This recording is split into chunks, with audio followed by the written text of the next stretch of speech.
And with that, we'll start with introductions. I'm Philip Richards with APS.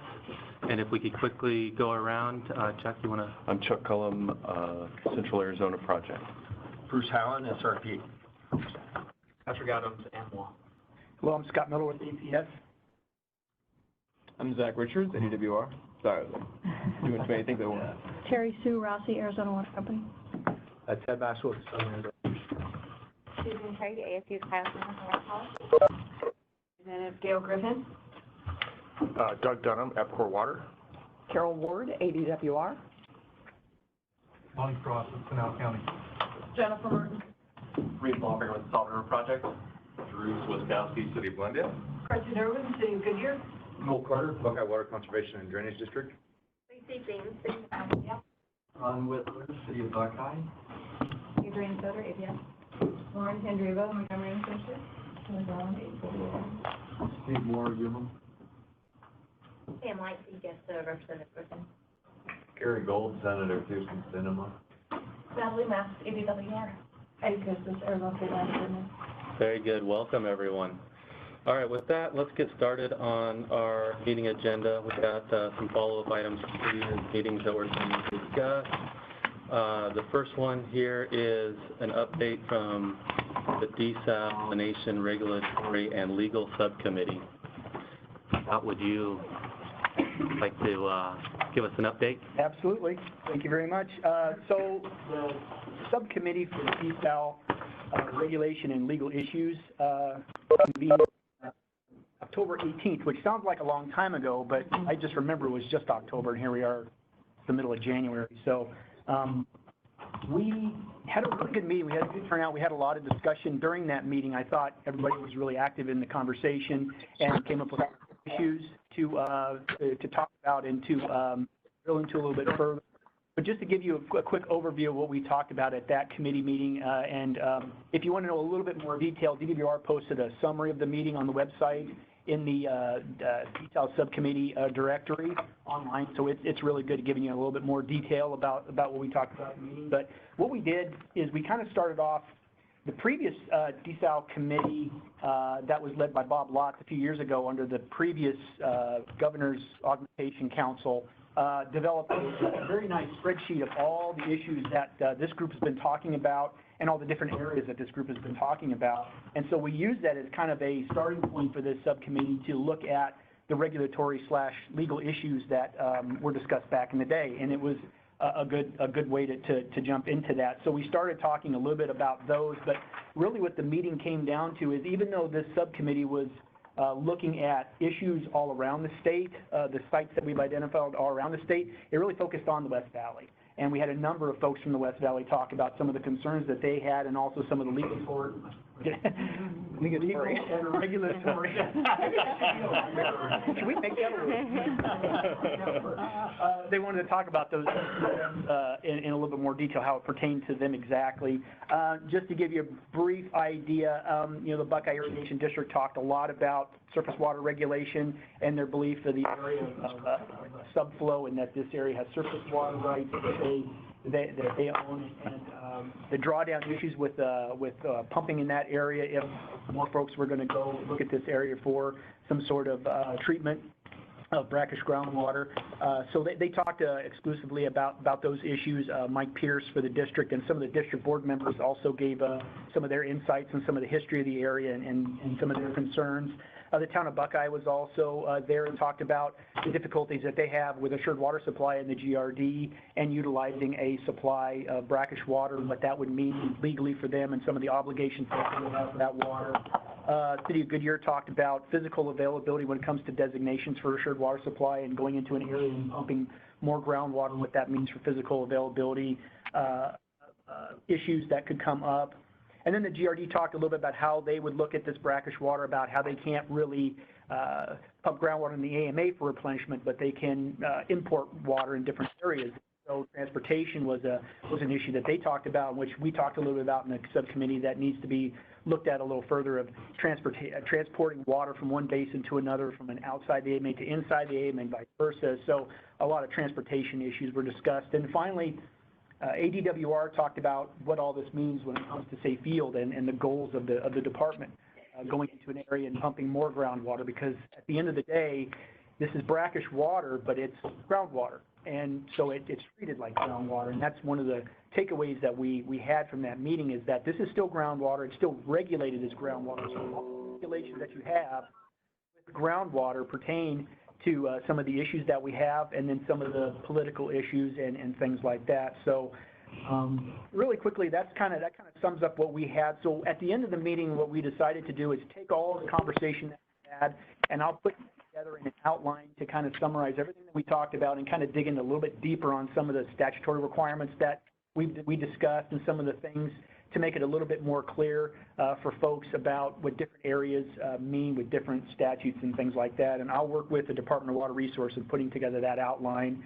And once that's finished, we'll have a second subcommittee meeting to go through that outline to make sure that we've captured what that group wants to capture and how we want to present that in the future. So after we have the second subcommittee, then we can come back to this group and give a report out if needed. So again, DDVR put a good summary online. It's there if you want to get into a little bit more detail. But other than that, that's a quick summary of what we talked about. And if anybody has any questions, I'd be happy to try and answer them. Does anybody have any questions for Scott?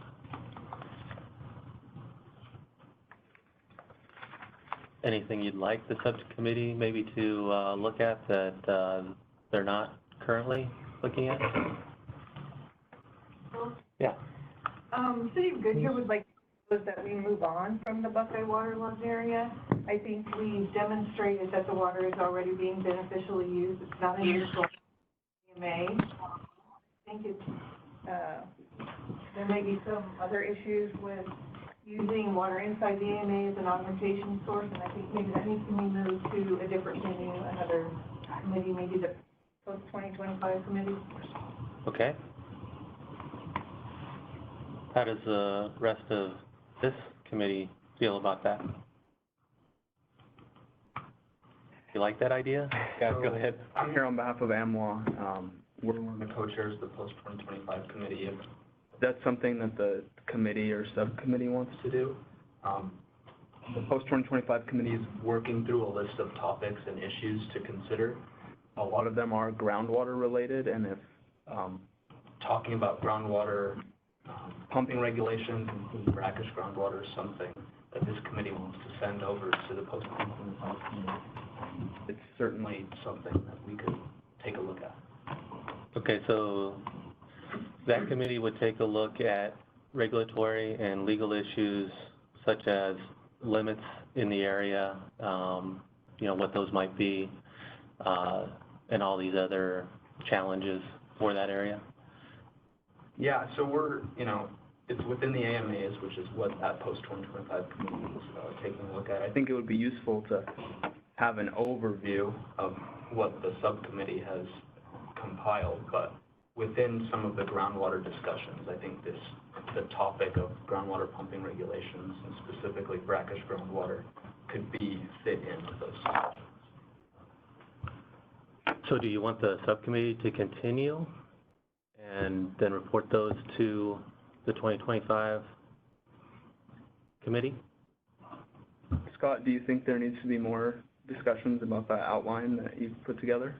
Not in order to get it put together, but to finalize it, I think I'd like to have a little bit of input from some folks, yeah. So at least one more meeting? Probably. And then present that to 2025? Yeah. Committee? Okay. So I think my recollection of the subcommittee meeting is that we learned that there's no free water in the AMAs, whether it's being used today or not, whether it's of such poor quality that people are not putting it to beneficial use directly today or not.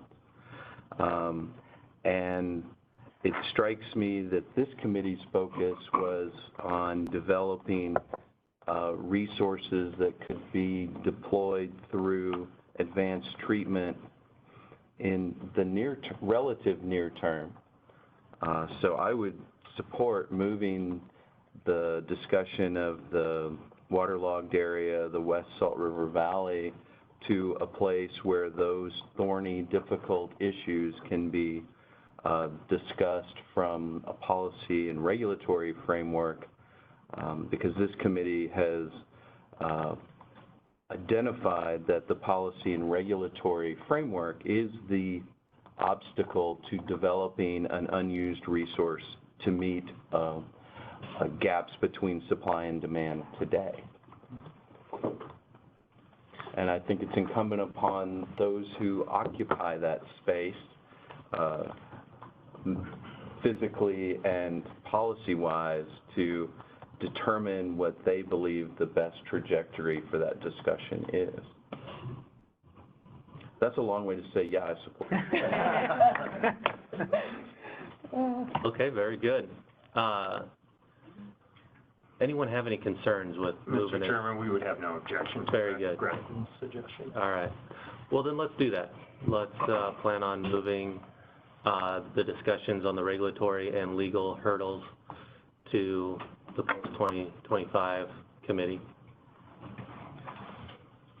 All right. And Scott, you'll follow up with that committee Absolutely.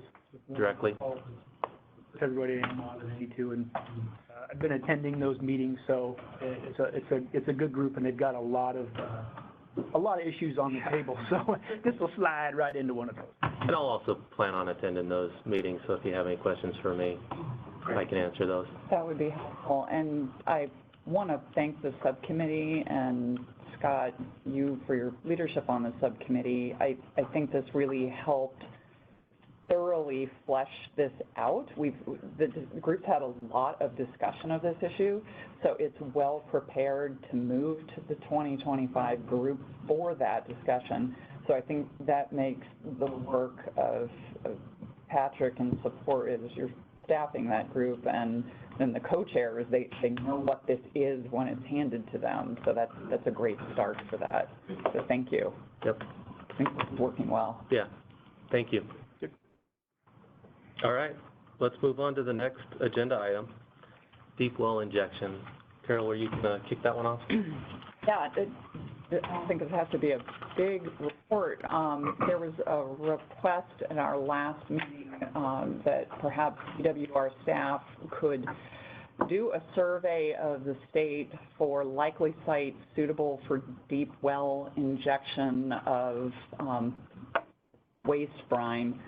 And I did have a discussion with the deputy director and the director and our chief hydrologist of taking this on. And I regret to report back that we just don't have the resources to take this on at this time. And particularly given our priorities, as I'm sure you can understand, we've got a lot going on right now at the department. And, you know, I think this is something that, you know, can wait until the future. I don't think it's a burning immediate need. I think most of, correct me if I'm wrong, but I think most of those providers that might be able or in need of this information right now are probably more centrally located to larger providers. And, you know, there has been some study of, you know, opportunities for deep well injection sites, you know, at least in the central Arizona area, and they haven't been located. They aren't there.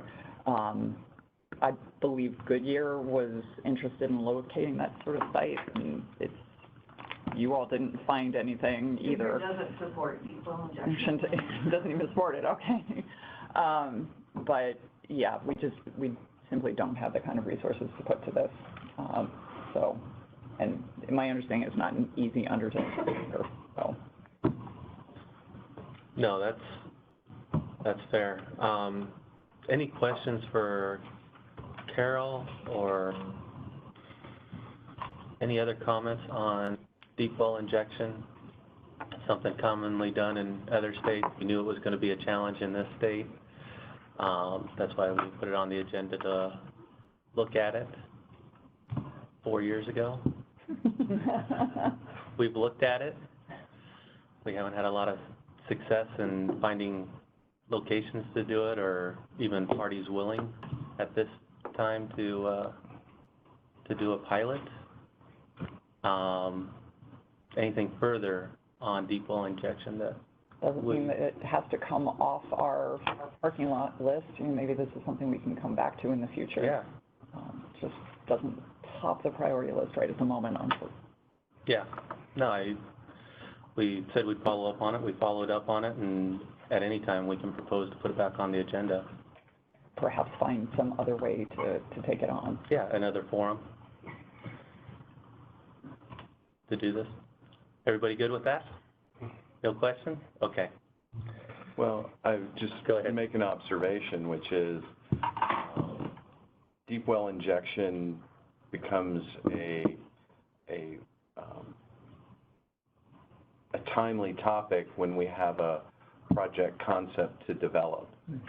And at this juncture, we're moving the more projects off the opportunity list than on. So without a real resource to develop, it seems not the right time to invest in a hypothetical disposal tool for a project that isn't available. Yep, agreed. Yeah, we need a supply and a demand for a project, and then we'll talk about technology and other things along those lines. Mm-hmm. Very good. All right, if there's nothing else on that topic, we'll move right along to YDP opportunity cost. Chuck, were you going to kick that one off? Yes. Thank you. I want to congratulate Zach for hounding me to get him this document. It was the most polite hounding I've had of him. Well done. And I apologize. This arrived to his inbox this morning, but I'm certain it'll be posted or available to all of our participants here today. So essentially, the threshold question is, would the operation of the Yuma desalting plant in its design configuration as a water conservation tool have impacted the operation of the lower Colorado River in 2020? So for background, let me just remind us all that the water supply available to Arizona and to CAP is determined every year by the Bureau of Reclamation through a process that they describe as the 24-month study model. Cleverly, 24-month study model forecasts water uses and supplies for the subsequent 2 years from the date of the determination. So in August of every year, Reclamation, consistent with the 2007 guidelines, the interim guidelines for lower basin shortage and coordinated operation of Lake Mead and Powell, every August, Reclamation prepares a 24-month study which projects the end-of-year elevation for that year. So in 2019, the 24-month study projects the elevation for January 1 of 2020. That elevation projection, not the actual, not what actually occurs on January 1st, but the projection made in August determines how the Secretary will operate Lake Mead and the water supply available to the lower basin states. In August of 2019, the Secretary's 24-month study determined, that's Reclamation calling, right? The Secretary determined through the 24-month study that the projected elevation was 1089.4, 6/10 of a foot below the Tier 0 trigger. I think we're all familiar with the DCP and the Tier 0 reduction that occurs from 1090 to elevation 1075. So the projected elevation fell within that Tier 0 band, triggering 192,000 acre-foot reduction to Arizona, which is borne by CAWCD. So the question, the technical question is, would that determination have been different if the Yuma desalting plant had been operating at full capacity?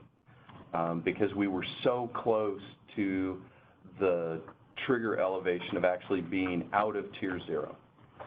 So what CAP staff, Orestes Morphine from my staff, did was we reran the August 24-month study. Reclamation provides it to interested parties. You can toy around with it as much as you want. We reran the model and turned the Yuma desalting plant on for the entirety of 2019. We assumed full operation at its design capacity of 84 MGD, which translates to about 94,000 acre feet of conservation. So let's just pause there. How does the Yuma desalting plant conserve water? It takes agricultural drainage flow from the Welton Mohawk Irrigation and Drainage District. That drainage flow is groundwater that's pumped out from beneath the Welton Mohawk District to keep salty water levels out of the root zone so that the district can do its job and grow food and fiber for the United States. So they pump that salty groundwater, put it into a canal called the Main Outlet Drain Extension. That drain canal goes past the Yuma desalting plant. The plant was designed to capture that water, treat it through reverse osmosis, deliver it into the Colorado River as clean water for delivery to Mexico. Because the plant doesn't operate, that 94,000 acre feet is lost, and extra water has to be released out of Lake Mead to make up that lost supply. So if you operate the plant, you essentially put 94,000 acre feet back in the Colorado River system. Lo and behold, when you rerun, which we did, when you rerun the August 24-month study for 2019, you turn the plant on at full capacity, the projected Lake Mead elevation is above 1090 for that circumstance. So if the plant had been operating, the model says that Lake Mead would not have been in Tier 0. It would have been operating in the normal condition, and Arizona would have had 2.8 million acre feet to use in 2020. So that's the technical analysis. That also comes with a financial cost. And the financial analysis that we did is we looked at two ways to think about the financial impacts of the 192,000 acre foot reduction, or you say it positively, the 192,000 acre foot opportunity. So the failure to operate the plant cost $147.462 million using the construct that the replacement cost of that water is based on what people are paying to conserve Colorado CAP water today. That cost is defined, can be defined from an agreement that the Arizona parties to mitigate the impacts of DCP agreed to. And in that agreement, in 2020, we agreed that the cost for conservation would be $247.20 an acre foot. So simply multiplying $247.20 per acre foot by 192,000 acre feet of reduction yields a replacement cost of about $47.5 million. So that's a replacement cost way to think about it. The other way, which generates eye-popping numbers, is the economic value of CAP water, which was identified in a study conducted by the W.P. Carey School of Business at ASU. For my University of Arizona colleagues, they're still ASU is accredited. It's a fine institution. I went to NAU, so I don't care about them. But the ASU study indicated that the economic value of CAP deliveries is on the order of $130 billion of economic activity a year. That's based on a water delivery of 1.6 million acre feet. So that works out to about $81,000 of economic activity for every acre foot delivered in the CAP system. I didn't want to do the math. It's about $15 billion worth of foregone economic activity by a reduction of 192,000 acre feet. That's based on a sophisticated economic model called M-Plan that ASU uses. It's a standard for economic value analysis in the United States. My statement is it's a significant impact without having to debate whether it's 15 billion or 5 billion. It's a significant loss to Central Arizona because of this lost opportunity. I think the hard number is, I mean, the easier story to tell is $47.5 million for replacement value, but the loss of 192,000 is a significant impact to Central Arizona. And this is due to the lost opportunity is because the United States has not found the money to operate the plant. We have demonstrated that the plant works. We've operated it 2007 and 2009 and 10. Chuck, do you know the cost of operating the plant actually during that time frame? Do you have any perspective on that? So when the plant was operated for the pilot operation, the cost was about $400 an acre foot. So it's less than $47.5 million. 9 times 4 is about 36.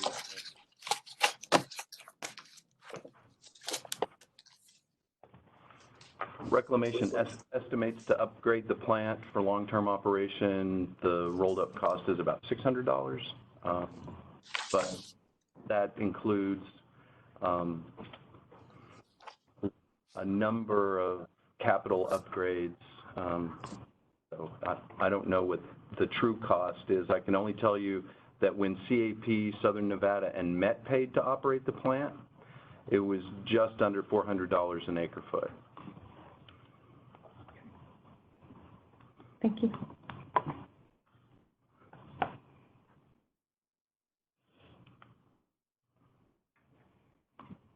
Any other questions for During the pilot, how much water was produced? So we operated the plant at 1/3 capacity, and the wet water out was 34,000 acre feet.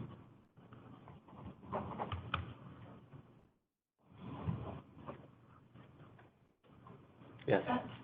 Chuck, that's $600 an acre foot from the DOR estimate, including the upgrade. Is that at full capacity?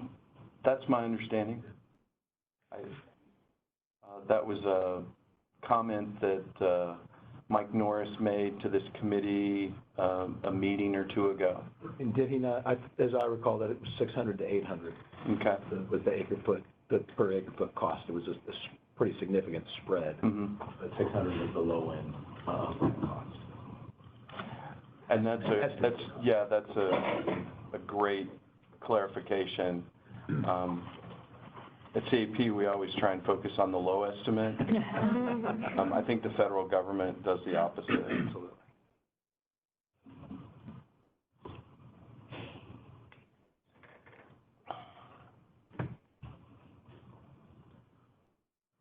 Any other questions for Chuck?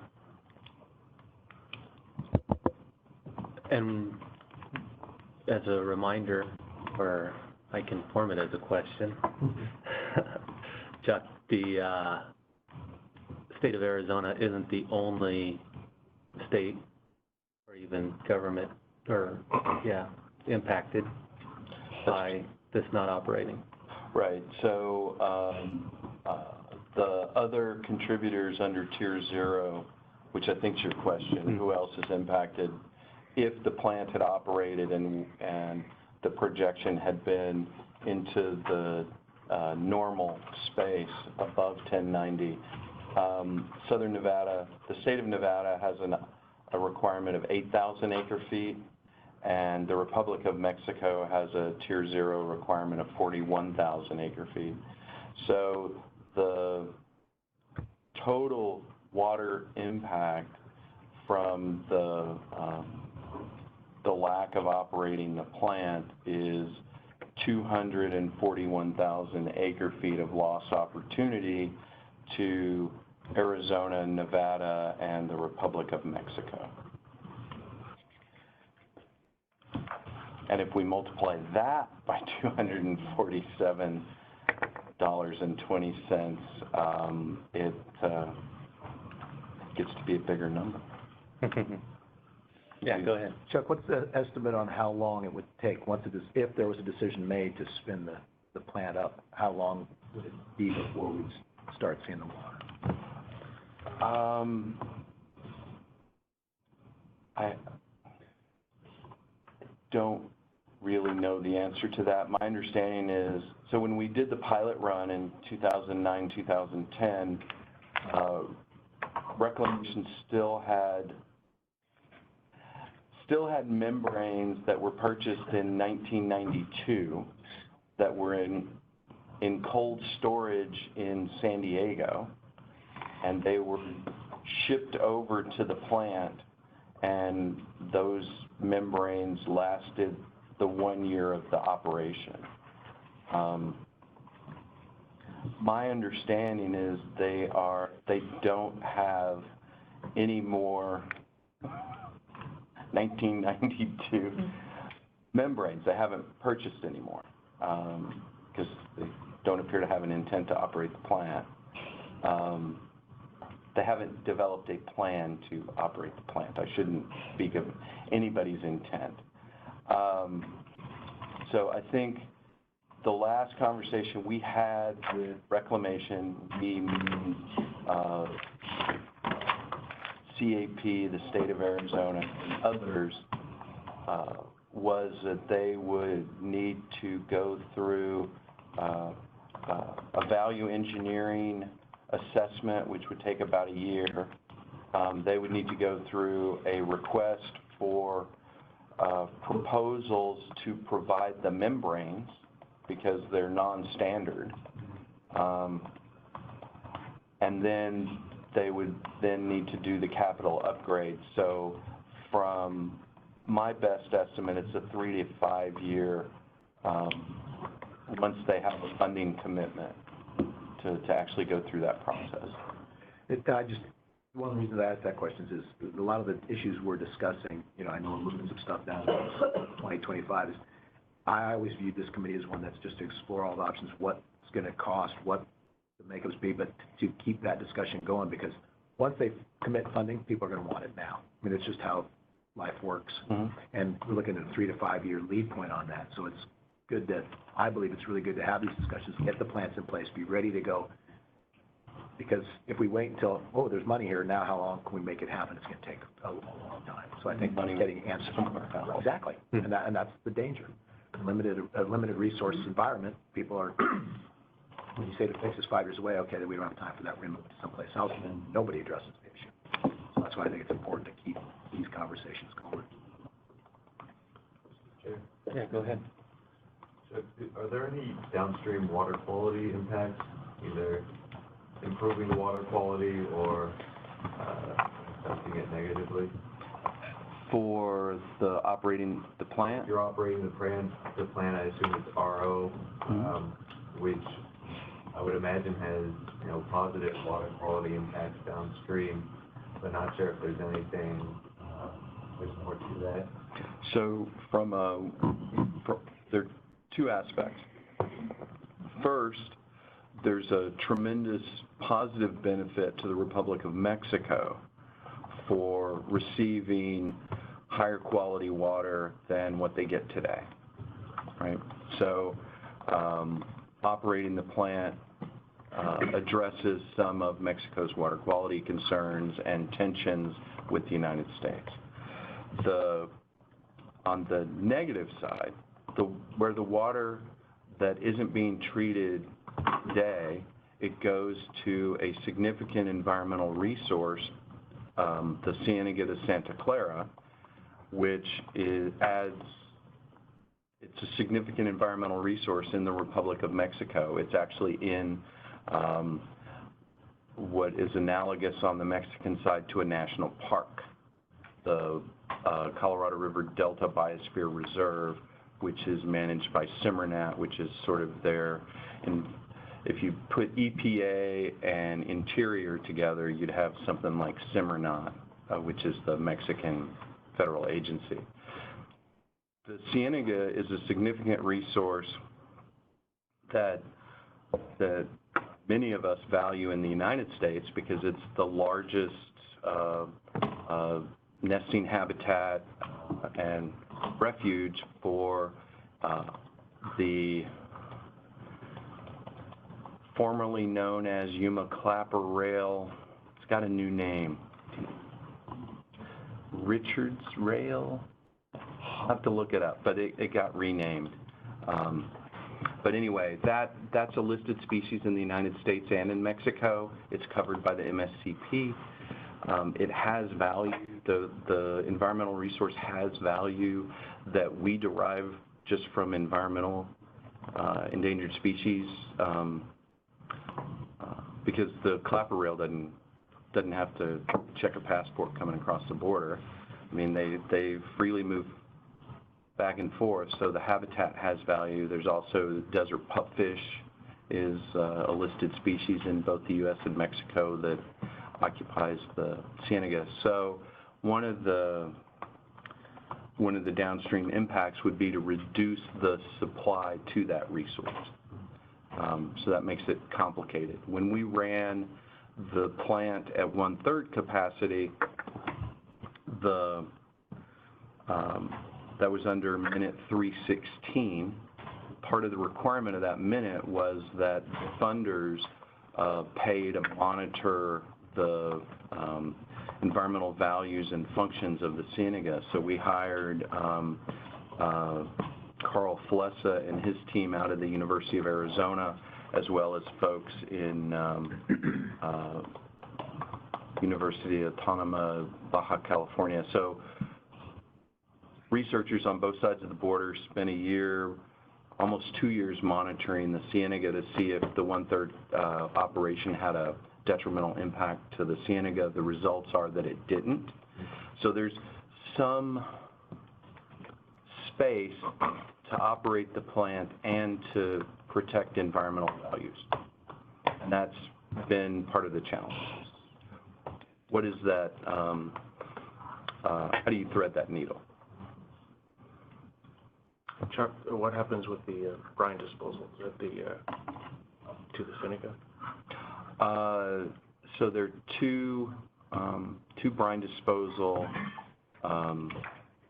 So the plant has two ways it disposes of brine. One is it has brine that turns to sludge, and they have a sludge line that goes to vacant land in southeast of Yuma. There's a lot of vacant land southeast of Yuma. But they have a big pit. And then the other thing they do is when we operated the plant, they send the salty water down to the Ciénaga. So the Ciénaga doesn't lose its entire supply. The supply changes in water chemistry. It gets more salty.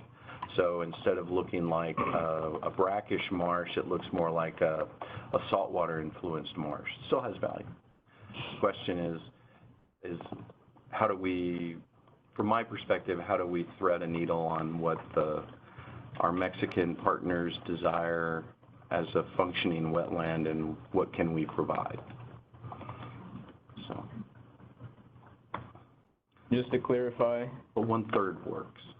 That even though it'd be really awesome to have the Clapperio share a name with Philip and I, it's known as the Ridgeway. Ridgeway.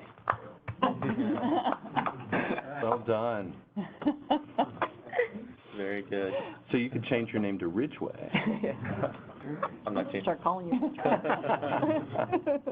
Thank you for that clarification. Ridgeway's Rail. Very good. Also known as Yuma Clapper. Formerly known as. Exactly. Now it's just a symbol. This is a good discussion. Any other questions, comments on YDP? Yeah. I just have a question on the pricing. So $600 an acre foot for a max of 94,000 acre feet to Lima Desal versus $235 in conservation an acre foot. Is that right? Or did I have that wrong? So so when CAP pays for conservation, pays to mitigate the impacts of the DCP on some of our customers pursuant to an agreement signed with the CAP contractors and subcontractors in the NIA pool, we established a cost, we call it a conservation cost, and it is, in 2020, that cost is $247.20. So we view that as a way to estimate the replacement cost of CAP water. Right?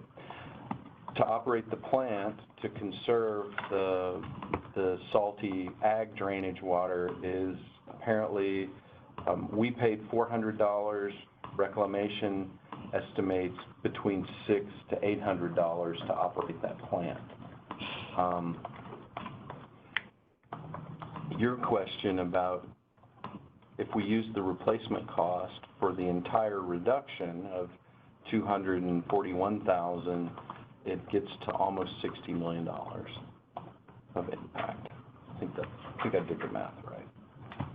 247 times. I don't know why I'm looking at you. Yeah, don't look at the numbers, Chuck. Here, we'll do we'll actually do the math. $59 million, 575,000. So that's the replacement cost for all the water that is foreborn or reduced under Tier 0, using that value. Yes? Question on the forecast. So that was a forecast for 1090.2 after 2 years if you ran the salter plant. It was just operating the plant for 2019, so 1 year of operation. Just 1 year of operation. Right. So would that carry over, or would you eventually fall below 1090?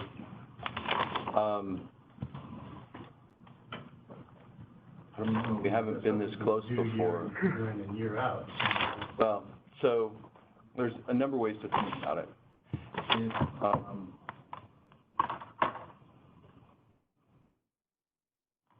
If the plant had been operating since it was designed, or let's say just during the drought, the lake would be 10 or 15 feet higher because it adds about 100,000 acre feet a year. There's some give and take on releases, but we would rarely be close to 1075 like we were 4 years ago if the plant.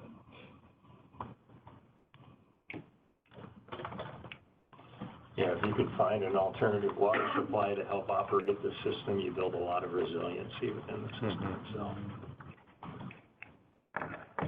Was there another question? I'm trying to absorb all these numbers.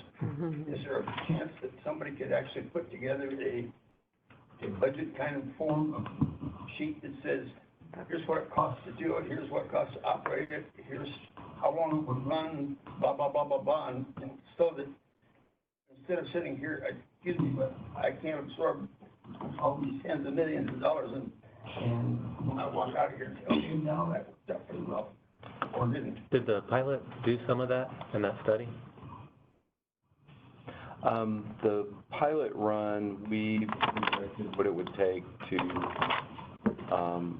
put the plant at full operations. So we have an independent assessment that was completed circa 2011. So it's pretty stale. That's something that we've asked Reclamation for many years, and they haven't provided it yet. I think it's something that we can ask them again to come up with their best estimate of what it would cost, what it would take to bring it up to full operation, half operation, third operation. Something that... Yeah, I can follow up with Reclamation on that. I'd like to help with that. Yeah. If we're gonna put the brine in California, if I understood that correctly? No, it flows to Mexico. No, but before you said the alternative was you were gonna run west of Yuma? Run southeast of Yuma into vacant land where it's just dumped on the ground. It's still in Arizona. Well, that being said, what does, if the Bureau of Reclamation is gonna pay for all this, what does the state of California say about it? I mean, is one part of that water, the saved water? The saved water, at least the way the authorizing legislation under the Salinity Control Act indicates that the first purpose is to conserve water in Lake Mead, which benefits everybody. Benefits Mexico, California, Nevada, Arizona, power users because the elevation in Mead is higher, so you have more efficient generation when you spin the turbines. And that's part of the reason that that California, through the Metropolitan Water District of Southern California, paid for the pilot operation of the plant in 2010. So there has been broad support by water users for Reclamation to spend Reclamation dollars to operate the plant. Reclamation hasn't found the dollars because they don't have any extra. They don't have $30–40 million a year extra, so it would have to come from somebody else's program within Reclamation. And that's essentially the challenge. And it has been since 1994.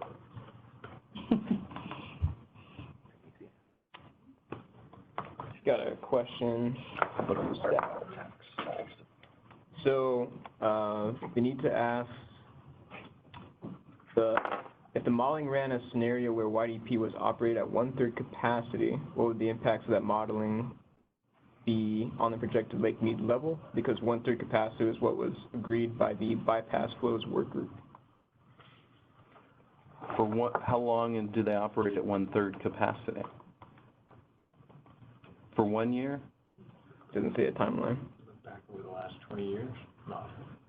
So if we'd kept operating at 1/3 capacity when we started in 2010, when we operated at 1/3 capacity, or when we agreed in the bypass flows work group that 1/3 capacity was a reasonable starting point, we can remodel that.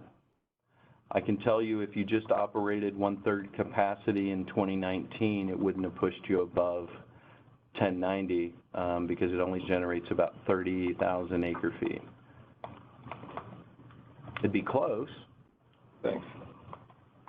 And then, Chuck, maybe you could tell me if this is a good link or not. I'm going to pass the ball over here to me. And this is... That's a good picture. That was a while ago.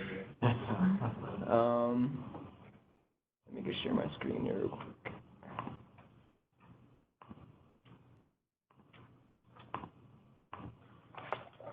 Okay. All right, so this is the pilot run, correct? From 2011? Yeah. So this was a link that got shot over me just now from Mark Lewis.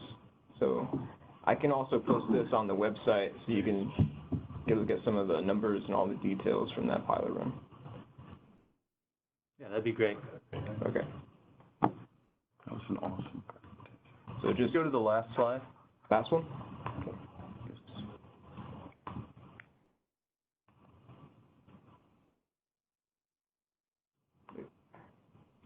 Not the picture.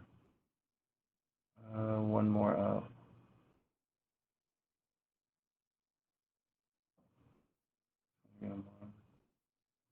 Yeah, okay, that's fine. No, it's good. Sorry.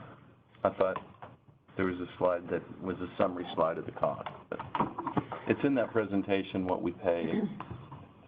So to find this, all I have to do is just go to the Desal Committee and then go to the meetings. So for January, when you click on this, I'll have all of the documents here underneath the agenda. And so the slide, the PowerPoint is a summary of a presentation that staff gave to the CWCD board at the conclusion of the pilot run.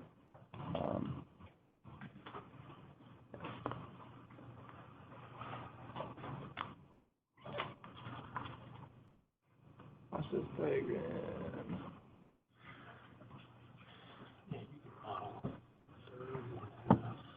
Right. The impact goes on the rest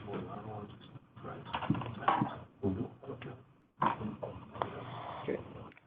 Somebody's got to come up with money.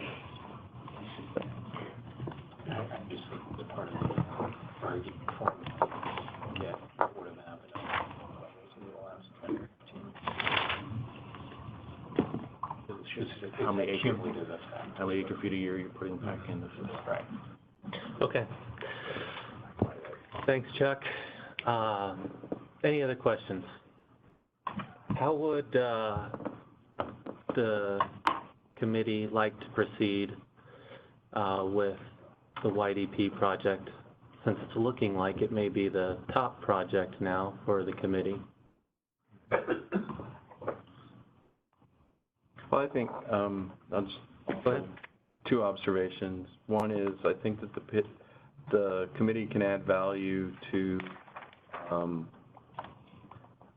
by developing a recommendation for the council with regards to urging the United States to move forward with developing a plan to operate the plant. I think we can put some framework around it. The analysis that we've done to date can bolster that discussion. And I think the Governor's Water Augmentation, Innovation, and Conservation Council can, AKA the council. Can be helpful as a unified voice from Arizona to the United States for with regards to the plant. I would just challenge all of us to think about the statements that Governor Ducey made in his State of the State address about innovation and technology, and how this committee can be supportive of the call that the governor made to build more resiliency, to use Bruce's term, with creative thinking, innovation, that I think is the charge of this committee with regards to desal. And we've learned that even in the human desalting plant discussion, there isn't a free bucket of water. All the water in Arizona is used in one way or another, and we just need to think about, use our best thinking to continue to search for opportunities that can be opportunities to use innovative technology through desalination to improve our water supply situation. Yeah, I agree with Chuck. I think that we're going to talk about that at the next agenda item here at this meeting. So give that some thought and think about what future topics you want to discuss along those lines. Desal is still one of the top augmentation sources according to the Long-Term Augmentation Committee, so we don't want to forget that point, Chuck. Go ahead. I think desal's going to be the cheapest water in the future. And I've been very supportive of desal. And I just texted my assistant to have her dig up the resolution or memorial we sent years ago in support of the Yuma desal plant. Mm-hmm. So we can modify it and drop that as a message from everybody who wants action on it. So I'd be happy to do that. Would you find, thank you. Would you find that? Would you circulate that to the group? Thank you very much. That'll be helpful. You know, and not to put more work on you and your staff, Chuck, realizing that costs are a significant challenge, but I think it would be good to also show impact on reservoir level if we were to have operated this plant over the last 15 years. That'll build further, I think, evidence on the value of operating that plant over a longer period of time, and then you could show impacts at Lake Mead reservoir level. And you could operate it at various levels, maybe 1/3, 1/2, just to provide some context. Well, and I appreciate that. I'm trying not to respond to burdening my staff, but they're not here, so it's I don't know how a challenge that might be. But whoever asked the question about the recommendation or the analysis by the bypass flow work group, which completed its work in 2012 or 2014, it certainly is a plausible scenario to say, what if we had taken that recommendation forward? What would the reservoir levels be? So turning the plant on at a third capacity is something that certainly my staff would be interested in doing if that is of interest to the committee. I would absolutely support doing it because it gives us a point of reference. Obviously, it's the amount of water that's coming out of the desal plant, depending on what level you're operating it on, is going to be consistent. So it's going to have an impact. Similar to what it would be when you're showing the historical also going forward. And as we know, as the lake goes down more, the more augments can have even a higher impact on the final measurement. So it gives us a point to talk about going forward. And that's all preparation for the day when we may have to turn it on. Just having those numbers would be incredibly helpful on the discussion. Okay, so if you're willing to do that on your staff, we appreciate it, and we'll look at those numbers at a future meeting. Thank you. Anything else on YDP? All right, let's talk about future topics. What would we like to talk about at future meetings in light of things that have come off the table of this committee and maybe went to a different committee? We're going to have time to talk about other opportunities. Is there anything that comes to mind, anything the committee would like to discuss? I have two. One is, my understanding is that the subcommittee will bring the outline back of what the discussion at the regulatory legal constraint subcommittee, whatever we called it, that one. I think that would be helpful for us to talk through and document for, as the gentleman said, as Ted said, to keep the conversation alive on why that concept has moved to a different place. I think that's helpful. And I think that if we could ask DWR staff to sort of compile the state of deep well injection regulatory framework. We've had a couple of conversations, but I don't recall that we had any document of what steps are, what is the path for brine disposal in Arizona. There's a DEQ process, but that was a PowerPoint. I mean, just for me, I think if we had a sort of, what is the state of brine disposal in Arizona? So if you want to do evaporation ponds, you need to be in this regulatory lane with DEQ. If you want to do deep well injection, you've got to be in this sort of lane with DEQ and maybe DWR. I don't know. We had lots of conversations, but I don't think we've ever sort of put a bow around what the state of the discussion is. Okay, I will check in with DEQ. They're going to be lead, I think, so see what we can find.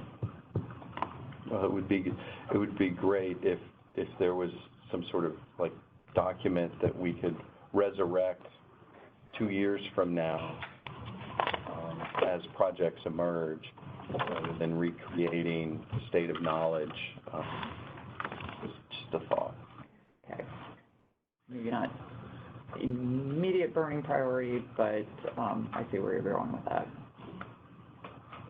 Okay. And to me, I'm just seconding with kind of what Chuck's saying. That's the important part of what I see this committee needs to do. I mean, if we turn to desalination to augment the water supply, we're going to have brine disposal issues, period.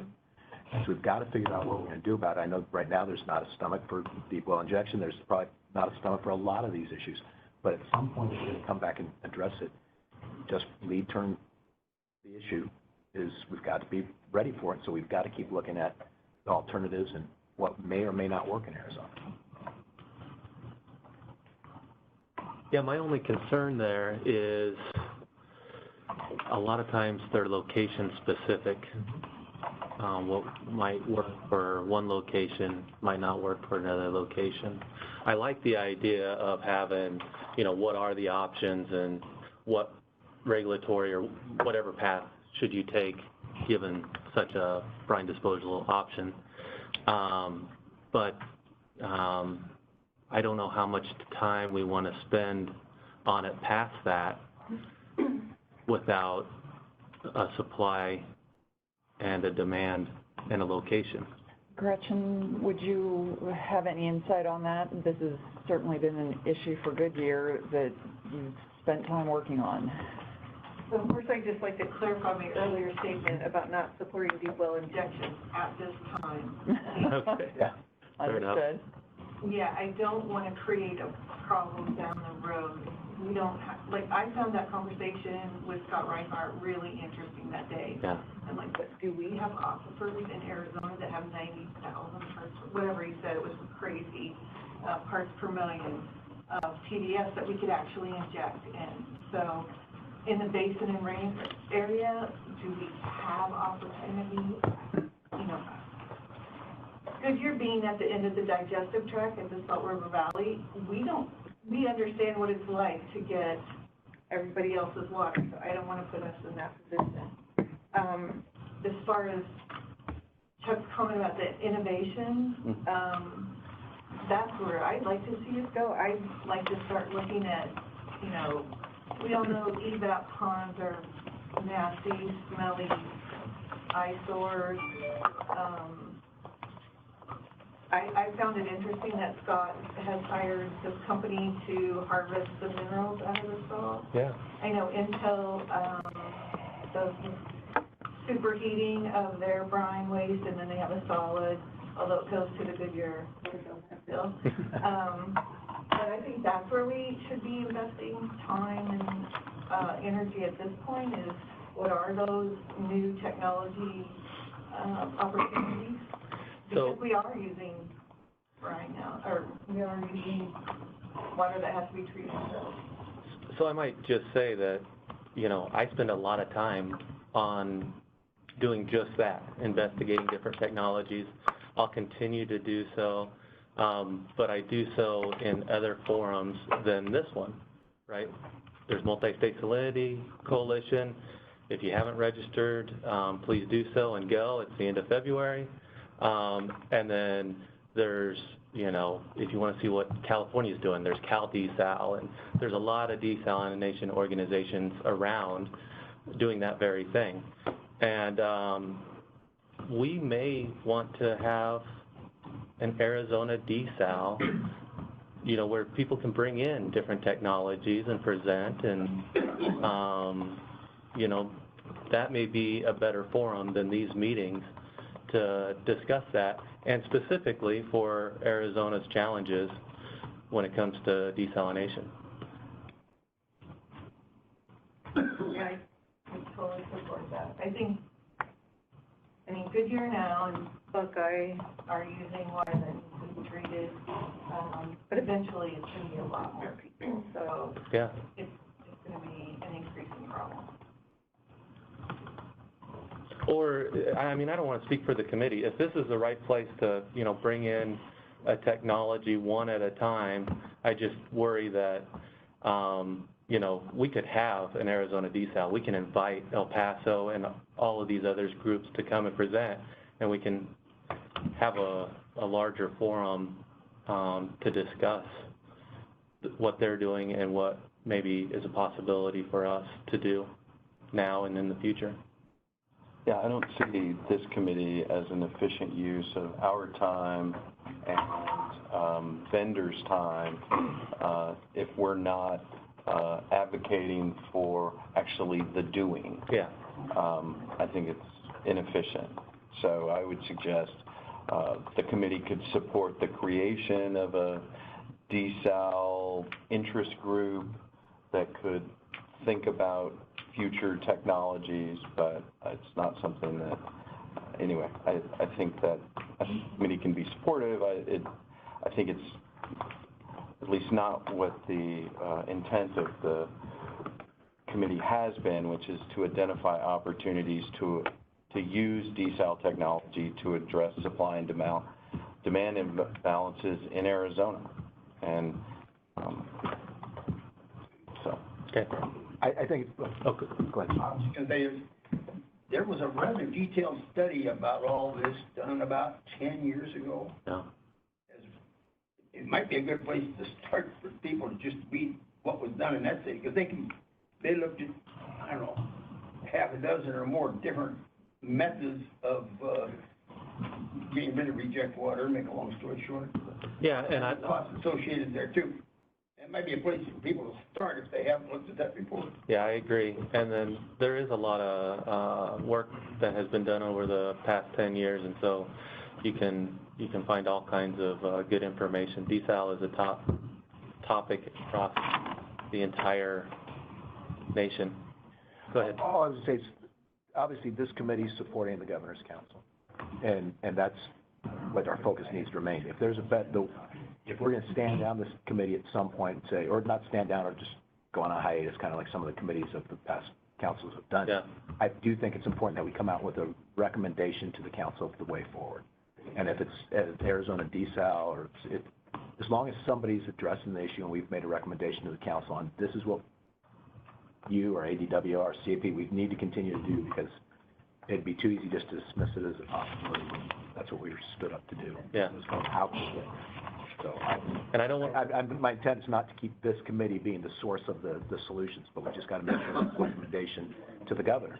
Because again, we don't even know how long that council will stay around. Yeah. You know, so, but make a recommendation that there needs to be continued work in some manner on this issue.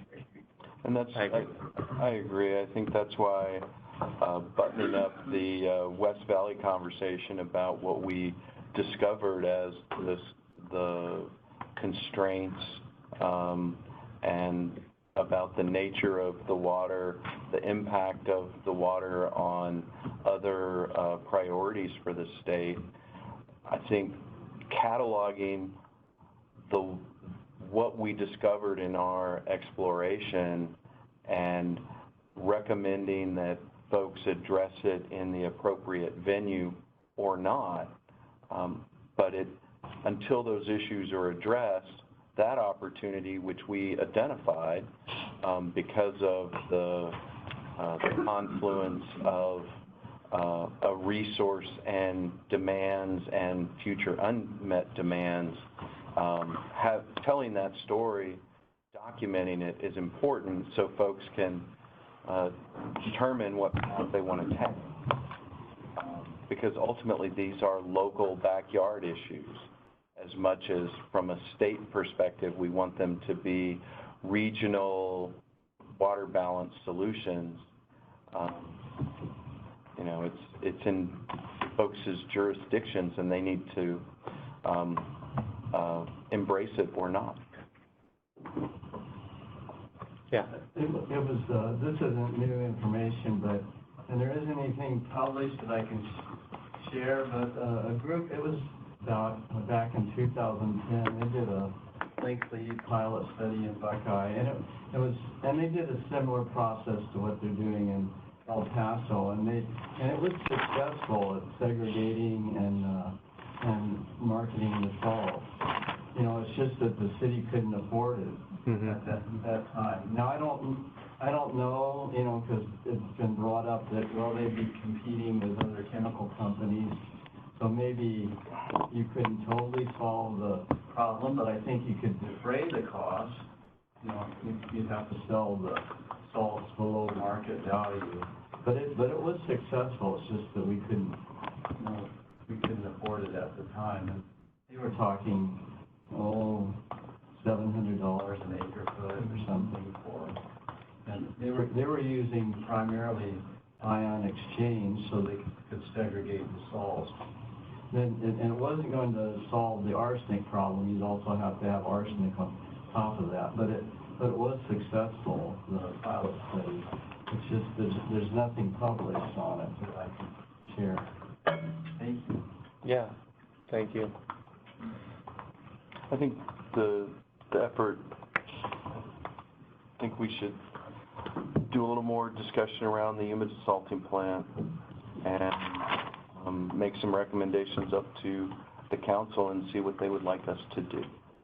I think one of the recommendations is to move the issue of regulatory legal constraints that we've identified into the post-2025 group once we have the outline.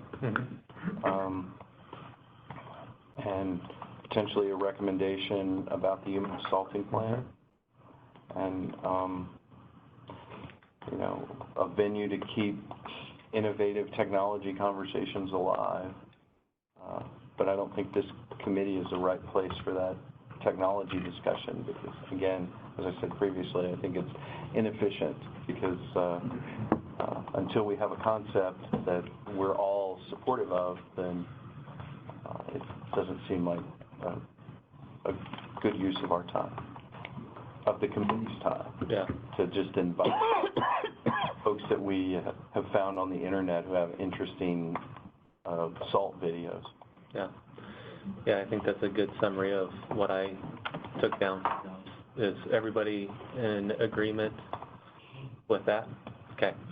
Do you want to make that recommendation at the council meeting on the? No, I think we're going to come back for one more meeting, review the outline, and then we can solidify the recommendations then. Okay. And then I'll make a recommendation on behalf of the committee to the council at the next meeting. Got it. And can we clarify, is it a priority to move, for this group, is it a priority to move forward at this time, putting together this compendium of, as Chuck was describing, of what are the legal processes for dealing with brine disposal? I think so. You think so? Can we hear from, like, some of the folks who would have to be dealing with such a thing? Well, that's you and DEQ. Yeah. No, but I mean, like, the actual end users that would have to be going through the process. I would like to see what the decision makers would be. You know, Okay.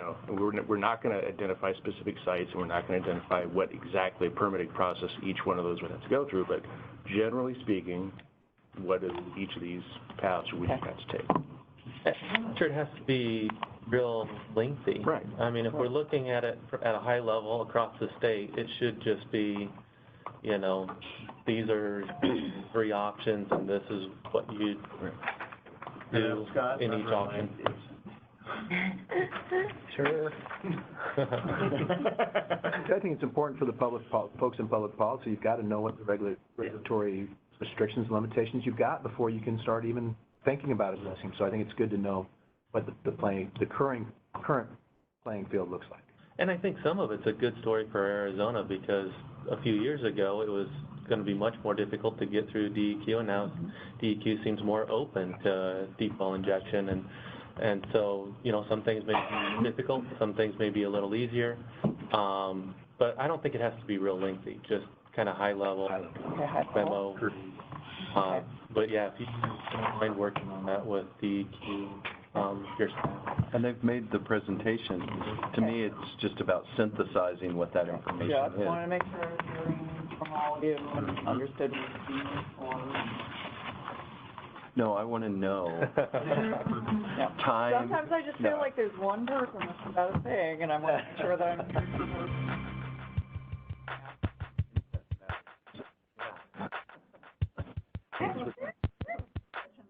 Yeah, I don't think we can separate the brine from the desal. Maybe this isn't the correct place to discuss those technologies, but that has to be a part of the discussion when we're looking for desalination opportunities. It's so, I mean, it's all about the brine, so it's not 2 separate issues. Yeah. Right. No. So you're supporting the summary of that? Is that what I'm hearing? Yeah, I think it's something our state needs to investigate, all of the options. Mm-hmm. And the CAP study, which was referenced by somebody. Yeah, I emailed the link to Zach so he can post that. But that was actually, that was already discussed at a meeting on May of 2017. So it's posted on our website way back then. So we actually talked about that. Exactly. Do a great favor if you could drag the link. Pull it into So I'll today's meeting. Repost it. pull it to today's meeting, so we'll have 3 links from all these different documents. For those of us who Great, thank you. precise month and year that was discussed. 17th of May? Yeah. Oh, and exactly. Okay, before I lose complete control of the meeting, next steps and next meeting date.